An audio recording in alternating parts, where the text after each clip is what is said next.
Bueno, voy a continuar platicándoles un poquito de lo que les estuve diciendo la vez pasada al respecto de teoría de grupos. Voy a hacer una demostración que no estoy muy seguro si ya les había platicado, que es sobre ecuaciones de Fantina. Y es porque habíamos estado trabajando con ecuaciones de este estilo. Y queríamos ver cuándo eran resolubles. Si no se alcanza a ver bien en pantalla, es ax menos y igual a 5. Entonces, lo primero es que vamos a probar un pequeño lema que se utiliza en teoría de grupos para grupos aditivos. Llamamos grupos aditivos a grupos cuya operación que lo cierra es la suma.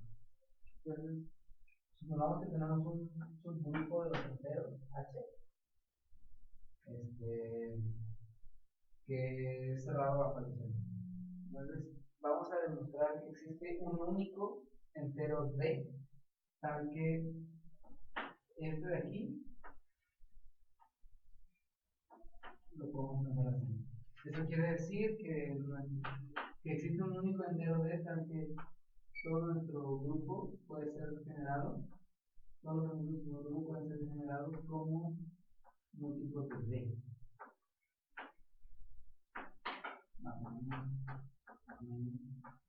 Y bueno, así simplemente y agregamos el cero, ¿no? El cero tiene que estar contenido porque el cero es el elemento neutro en la zona. Ok, entonces, bueno, vamos por casos. Sabemos que el cero tiene que estar contenido en el grupo, precisamente, porque sería el elemento neutro de la suma. Supongamos primero que no solo está contenido, sino que es el único elemento.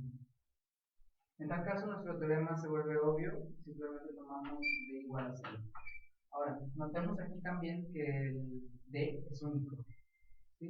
No hay otro número que cuando lo multiplicado por todos los números enteros nos vaya a dar siempre 0.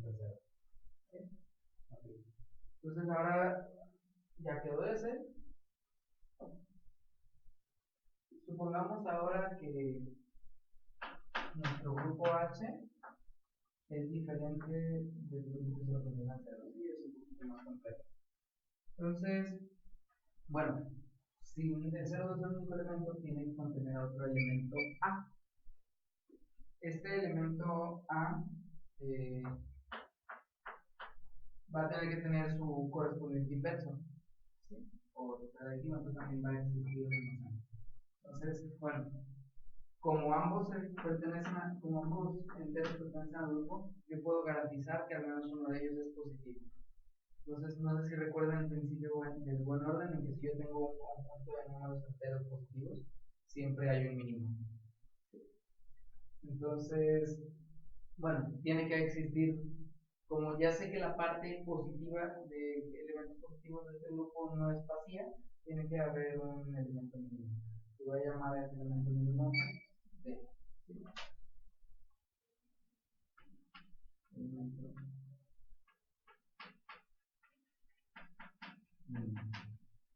Y voy a tratar de probar de que esta D es exactamente la misma de que estamos buscando acá. Entonces, bueno, de entrada, notemos que si existe un elemento D en mi grupo, entonces también como es cerrado bajo la suma, también el elemento D más D tiene que estar, o sea, 2D. Y también el 2D más D y así sucesivamente. Entonces yo puedo decir que todo número de la forma QD va a pertenecer a mi grupo. ¿Sí? Simplemente lo sumo las veces que sea necesario o en su defecto lo resto las veces que sea necesario. Bueno, también puedo hacer esto. Ok. Ahora notemos que ya con esto tenemos que todos los enteros multiplicados por d están contenidos aquí en H. Ya nada más hay que ver que son los únicos, es el único tipo de números que va a haber acá. Para ello, supongamos que existe algún elemento random A, ¿sí? Perteneciente al grupo. Entonces, como existe ese elemento random A, yo puedo aplicarle algoritmo de la división con respecto a D.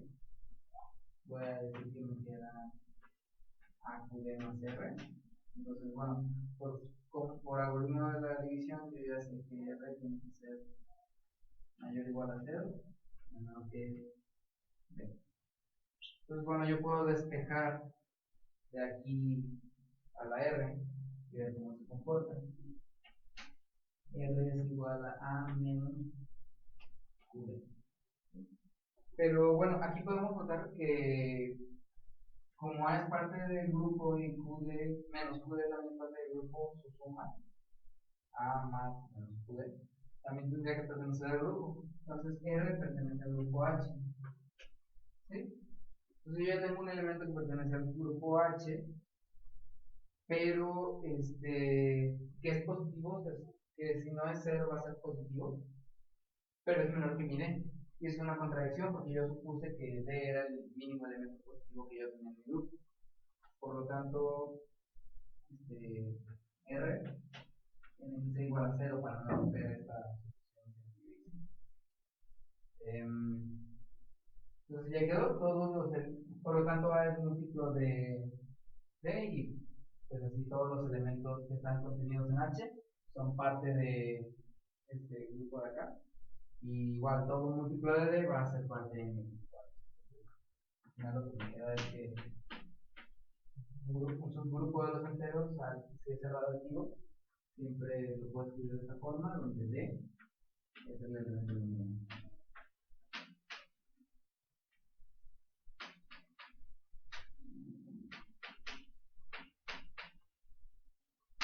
¿Sí? Y bueno, ese es el lema y lo voy a utilizar a continuación para probar la identidad de Bezold. Bueno, antes recordarles que cuando habíamos estado trabajando con máximo común divisor, en una sesión se había comentado que existen dos posibles definiciones para máximo común divisor. Una es, me tomo un conjunto de números A1, A2, hasta AN. Yo sé que el 1 divide a todos ellos, entonces el conjunto de divisores comunes no está vacío, entonces por principio de buen orden hay un mínimo. Y ese mínimo se le puede llamar máximo común divisor. Okay. Otra manera de pensarlo que pueden demostrar que es equivalente, es decir, tengo un conjunto de números, veo el conjunto de divisores comunes y aquel que cumpla la relación tal que si D es mínimo, perdón, si D es un común divisor de todos ellos y para cada común divisor de todos ellos también es múltiplo de D, entonces D es el mínimo común divisor. Eso es equivalente. Bueno, bueno, lo que voy a demostrar es que existe una combinación lineal de A1, A2 hasta AN que me da el máximo común divisor y que además es la mínima. ¿Sí? Entonces, bueno, voy a considerarme un grupo de esta forma.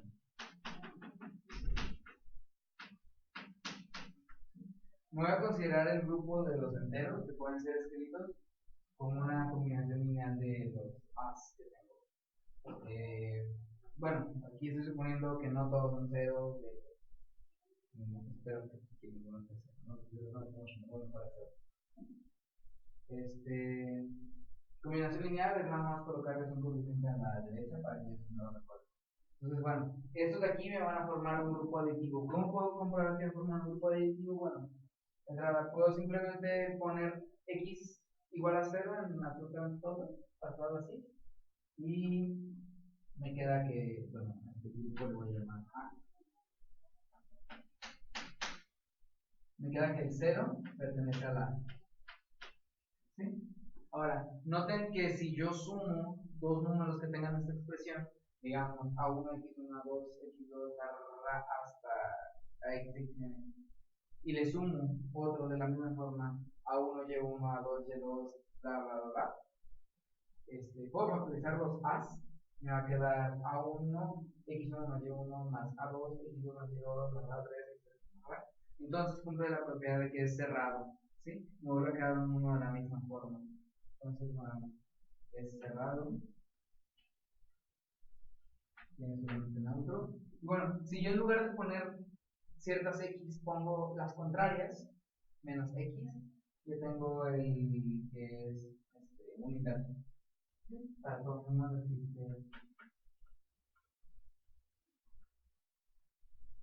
inverso, me va a dar al operarlo, me va a dar 0. ¿Sí? Y bueno, esto negativo, bla, bla, bla, bla. Es un grupo.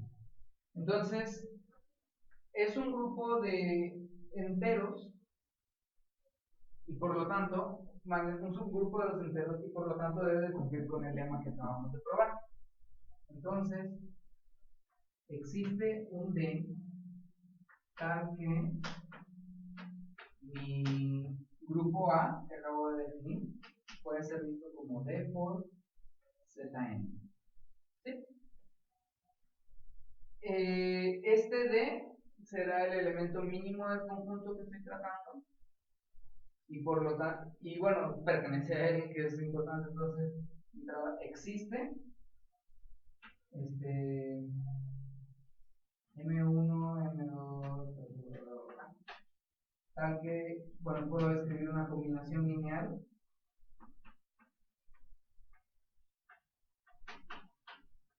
cuyo resultado va a ser justamente mi D.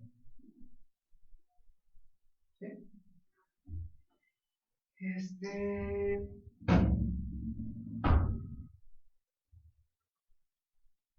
Bueno, otra cosa importante que sabe este lema es que todos los elementos de aquí son múltiplos de ese mismo D. O sea, no solamente existe el elemento mínimo perteneciente, sino que todos los pertenecientes, todos los que están ahí son múltiplos de este de acá.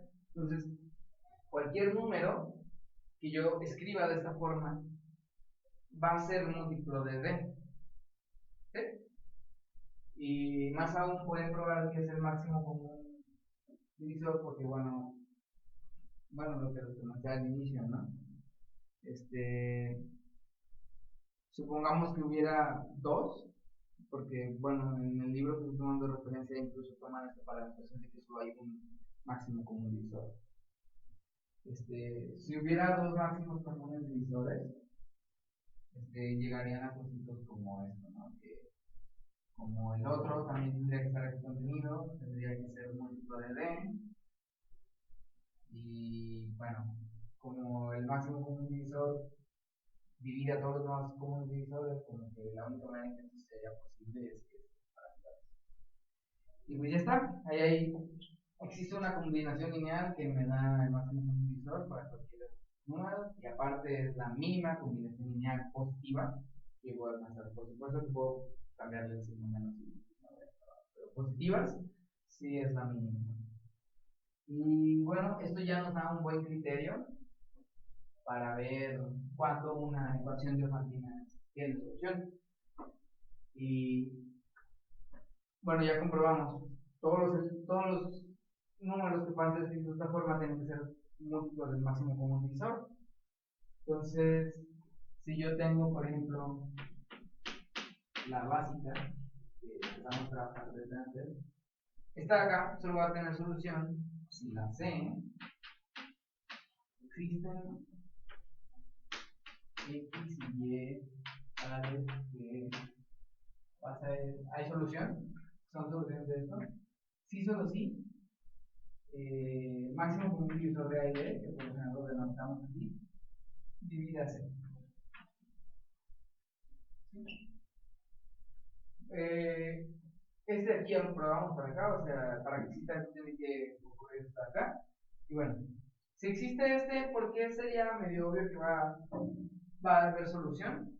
Porque, bueno, si es un múltiplo del máximo común divisor, yo lo puedo escribir de la forma que tenía acá, que es dq.